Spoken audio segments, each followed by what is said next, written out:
Хабарымызды жалғастырамыз. Ақтауда, Батыс Қазақстанда жаңа өндірістер құру тақырыбында инвестициялық форум басталды. Шараға 35 елден 500-ге жуық өкіл қатысуда.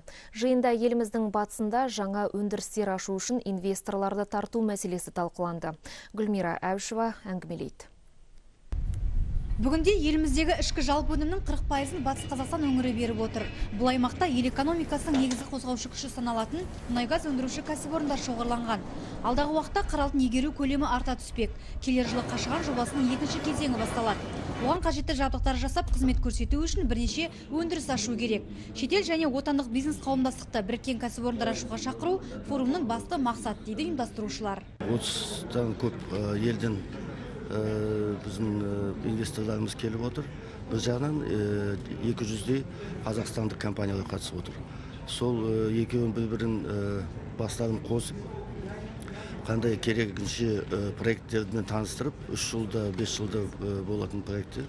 Сосын біраз анализ жасалынып өтті. Бүгінде мұнай-газ саласындағы қазақстандық өнім үлесі 10%. Қара алтын игеруші компаниялардың отандық өнім мен қызмет түріне жүгіне бермейтіндігін елбасы қатаң сынға алған. Шетелдік компания өкілдері де осы мәселеге жіті назар аударуы керек. Қазақстанның батысындағы аймақтардың экономикалық әлеуеті зор. Сондықтан мен барлық шетел компаниялардың өкілдерін жаңа жобаларды жүзеге асырып, өндіріс ошақтарын ашуға шақырамын. Алайда осы жерде жұмыс істейтіндіктен қазақстандық үлесті ескеруге тиіссіздер.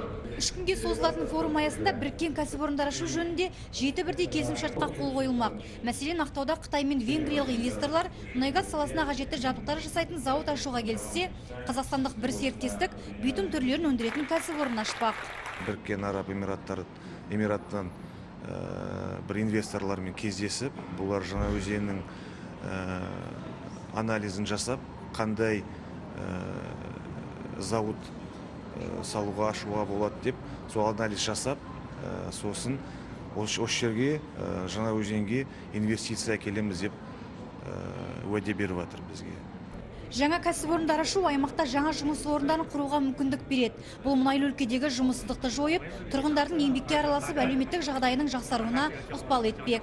Гүлмира Әбішева, Ринат Досалиев, Хабар агенттігі, Ақтаудан.